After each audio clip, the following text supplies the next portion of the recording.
आज के सेशन को आप चाहें तो फिजिक्स का सेशन समझें या एक जनरल अवेयरनेस का सेशन समझें।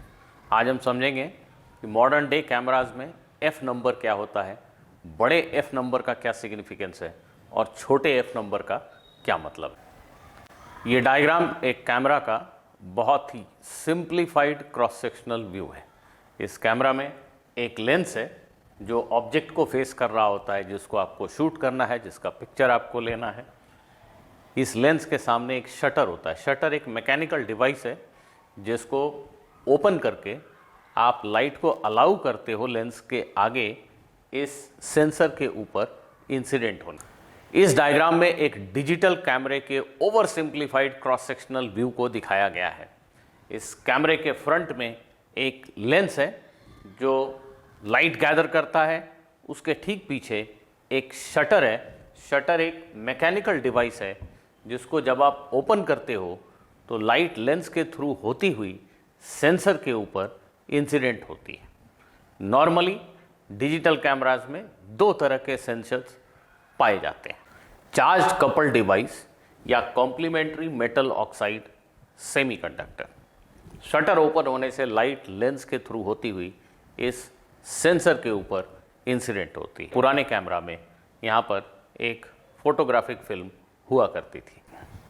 ऐसा मान लेते हैं कि हम कैमरे से किसी दूर के ऑब्जेक्ट का फोटोग्राफ लेने की कोशिश कर रहे हैं। दूर के ऑब्जेक्ट से आने वाली लाइट रेज एक दूसरे के पैरेलल हैं। ये लेंस कितना लाइट गैदर करेगा, amount of light energy that it gathers पर unit time depends on the area of the lens. तो लेंस के अपर्चर का ये जो डायमीटर है, ये जितना बड़ा होगा लेंस का एरिया उतना बड़ा होगा और वो उतना ज़्यादा क्वांटिटी में लाइट गैदर करेगा। तो लेंस का एरिया ऑब्वियसली उसके डायमीटर के स्क्वायर के प्रोपोर्शनल है। तो amount of energy that this lens will gather is proportional to the square of its aperture diameter.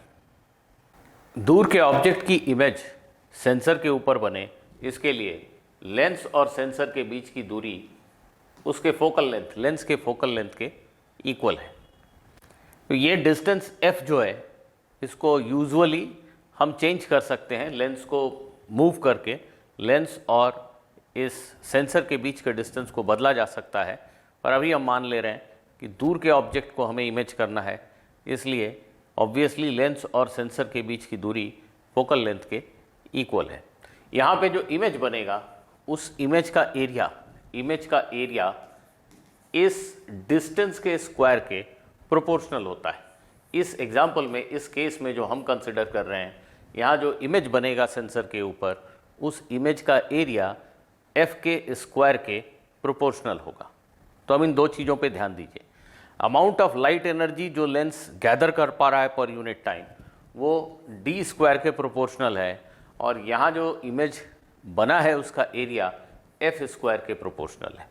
तो इस इमेज के यूनिट एरिया पर, इमेज के 1 सेंटीमीटर स्क्वायर एरिया पर या 1 millimetre square area per, unit area पर एक सेकंड में कितनी लाइट एनर्जी इंसिडेंट हो रही है, उसको हम इंटेंसिटी कह सकते हैं। Intensity of light falling on image. Image के यूनिट एरिया पे यूनिट टाइम में कितनी लाइट एनर्जी इंसिडेंट हो रही है, पर यूनिट टाइम लाइट एनर्जी जो इन हो रही है वो डी स्क्वायर के प्रोपोर्शनल है, और यहाँ जो एरिया है जिसके ऊपर वो लाइट एनर्जी डिस्ट्रीब्यूट हो रही है वो एफ स्क्वायर के प्रोपोर्शनल है।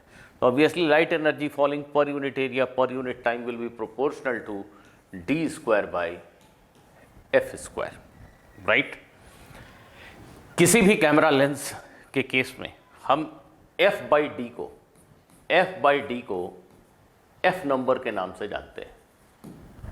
f बाई डी को f नंबर के नाम से जानते हैं। Therefore intensity of light that is falling on the sensor is proportional to 1 by square of f number, right?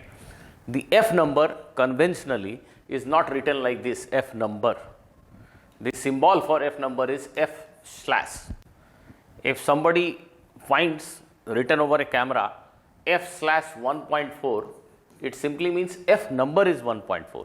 It is not f divided by 1.4.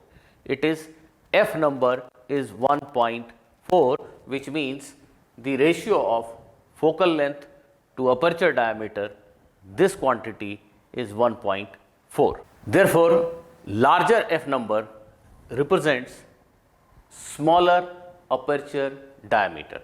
For a given lens, its focal length is fixed, but if the f number is high, it simply means aperture diameter is low. If aperture diameter is high, f number will be low. So how can we control the aperture diameter?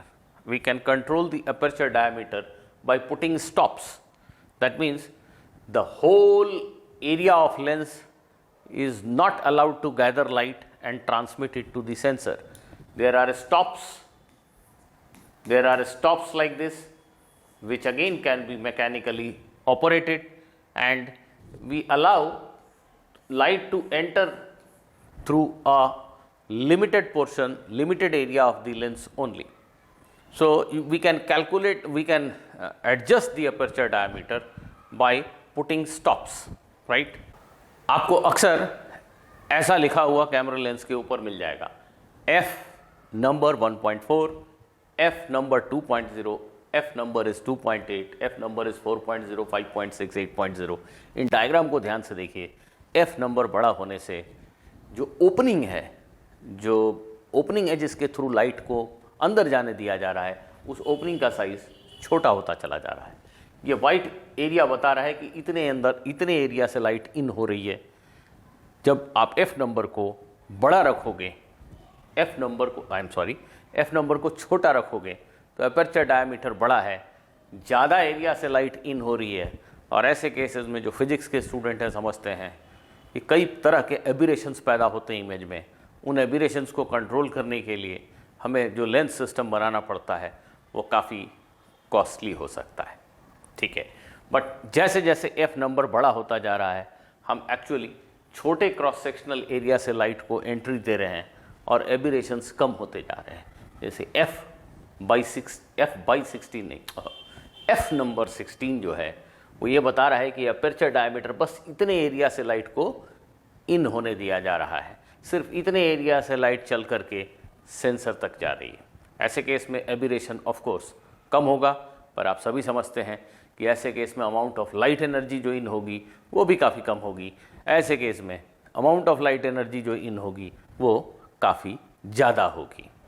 अब आप आसानी से समझ सकते हैं कि wide aperture such as f number equal to 1.4, जो ये हमारा पहला डायग्राम था, it is perfect for shooting in low light condition.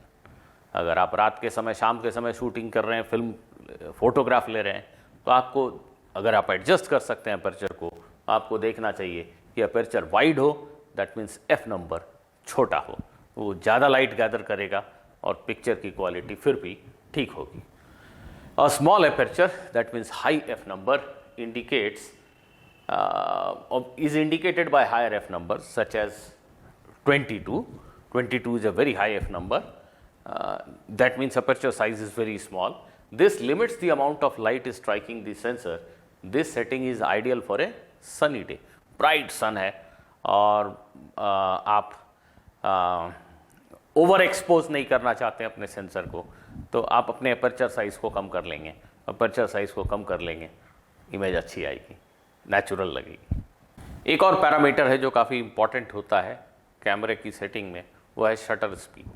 Fast shutter speed means आपने बहुत थोड़े समय के लिए शटर को खोला. शटर क्या था, याद कीजिए, लेंस और CCD के बीच में, सेंसर के बीच में एक मैकेनिकली ऑपरेटेड डिवाइस. अगर आपने बहुत कम टाइम के लिए शटर को खोला, आपने कैमरे का बटन दबाया, क्लिक, और बहुत कम टाइम के लिए शटर खुला, दैट मीन्स आपने बहुत कम टाइम के लिए लाइट को अलाउ किया अंदर आने के लिए. ऐसे में obviously it will, shutter speed dictates the time for which light is being allowed to enter into the camera. A fast shutter speed freezes motion. एकदम शार्प इमेज जिसको कहते हैं लेना, एकदम फास्ट, पल भर के लिए लाइट आई और बंद हो गई, तो सामने जो भी चीज़ थी, जिस पोजीशन में थी, उस पोजीशन में फोटो एक तरह से फ्रीज हो गया. लेकिन अगर आप स्लो शटर स्पीड रखेंगे और स्लो शटर स्पीड में ध्यान दीजिए, इमेज के ब्लर होने का बहुत चांस है, खास करके उस स्थिति में जब कैमरा हिल रहा हो, फ़ोटो खींचने वाले का हाथ हिल रहा हो या वो ऑब्जेक्ट खुद हिल रहा हो। मैं खुद हिल रहा हूँ तो स्लो शटर स्पीड में इमेज ब्लर हो सकता है, होगा, हो नहीं सकता, होगा। सोच के देखिए आप, क्यों? क्योंकि शटर काफ़ी देर तक खुला हुआ है, तो काफ़ी देर तक खुला होने से ये पेन जब यहाँ था तो भी लाइट गई, पेन यहाँ था तो भी लाइट गई कैमरे के अंदर, पेन यहाँ था तो भी लाइट गई। तो ये पेन का टिप यहाँ यहाँ यहाँ 3 डॉट बन जाएंगे, इमेज वो ब्लर्ड हो जाएगा इमेज। आई होप कि आप मेरी बात को समझ गए। फोटोग्राफी में एक और इम्पॉर्टेंट टर्म है depth of field. In 3 diagrams को देखिए, यहाँ अपर्चर वाइड ओपन है, ये एक ऑब्जेक्ट है जो कैमरामैन के काफ़ी पास है, ये लड़की थोड़ी दूर पे खड़ी है और काफ़ी दूर पे ये पेड़ है। अगर आप इसका इमेज देखेंगे जब अपर्चर वाइड ओपन है तो ऐसे केस में आपको दिखाई देगा कि ये जो पास वाली चीज़ है इसका फोटोग्राफ तो अच्छा शार्प आया, ये ब्लर्ड और ये बहुत ही ज़्यादा ब्लर्ड, ऐसा फोटो दिखेगा। उसके कंपैरिजन में आप अपर्चर को थोड़ा छोटा कर लीजिए, छोटा कर लीजिए। अपर्चर छोटा करने से अब ये फोकस में आ गया, ये फोकस में आ गया, मतलब ये दोनों शार्प दिख रहे हैं, ये ब्लर्ड है। शायद मैक्सिमम टाइम पे जब आप अपने फ्रेंड का चेहरा एकदम खिला हुआ और बैकग्राउंड को ब्लर दिखाना चाहते हैं तो ऐसा एडजस्टमेंट आपके लिए उपयोगी होगा। और जब आपने अपर्चर को बिल्कुल छोटा कर दिया, बिल्कुल छोटा, तो फिर it does not require focusing. In simple language, अब आपको एक्चुअली कैमरे को फोकस करने की आवश्यकता नहीं है, ये पूरा का पूरा डेप्थ ऑफ फील्ड बढ़ गया, ये सब कुछ एक जैसा शार्पनेस पे कैप्चर हो रहा है। ऐसा क्यों हो रहा है, ये क्वेश्चन मैं आप सभी फिजिक्स स्टूडेंट्स के लिए छोड़ के जाता हूं। कमेंट सेक्शन में लिख के बताइए।